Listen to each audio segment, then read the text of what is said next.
What's up, NFL fans? I'm Emory Hunt, the Czar of the Playbook, and don't forget to check out and purchase your copy of our latest football game plan book, Stiff Arming Football Myths. We have these available in both PDF and paperback form.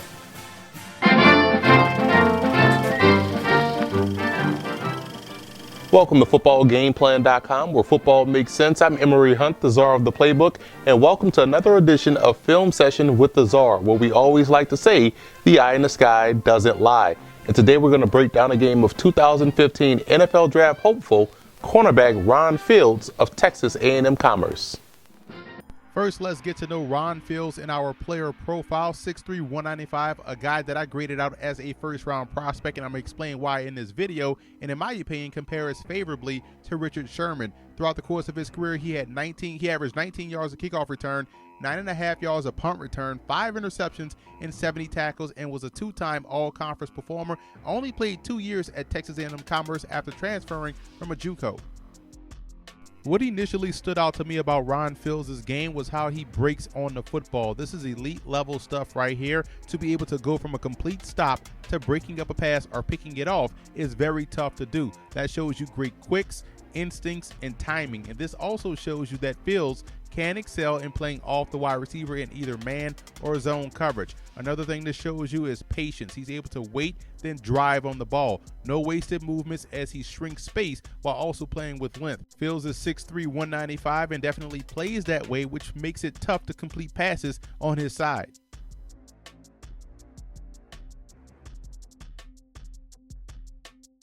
Fields has very good route reading skills. A lot of times he's running the route for the wide receiver, and this ability is a critical one to have because all you have to do as a corner is stay close to a wide receiver, and once the ball is in the air, go make a play on it. You see guys in the NFL like Darrelle Revis or Richard Sherman excel in this capacity because they understand that the ball is the most important thing on the football field, and once it's in the air, you have to go get it. Now, being able to route read and mirror like we see Ron Fields doing will always put you in position to make the play.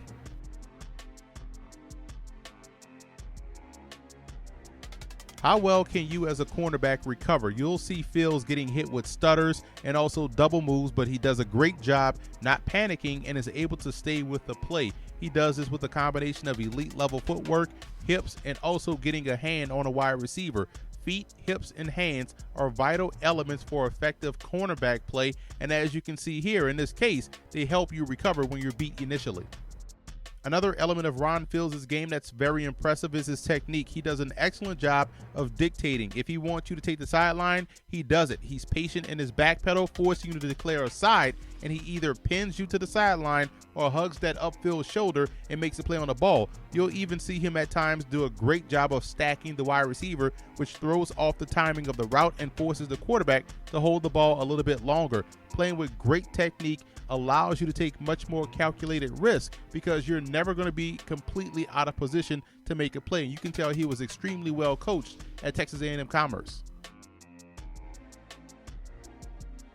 And finally, Ron Fields' ability to play press coverage also stood out on film. He's patient with his punch and is consistently able to deliver a redirectable blow to the receiver. Like I mentioned earlier, he's a 6'3" guy that's able to play 6'3". A patient, under control, and accurate press guy is tough to find, which is why a lot of NFL teams are paying very close attention to Ron Fields. So we've seen Ron Fields' ability to play press. We saw his technique. We saw his footwork. We saw his ball skills. We saw his ability to break on the football. And he also doubled as a kickoff and sometimes a punt returner for Texas A&M Commerce. And you can see why I graded him out as a first-round prospect and a guy that compares favorably, in my opinion, to Richard Sherman.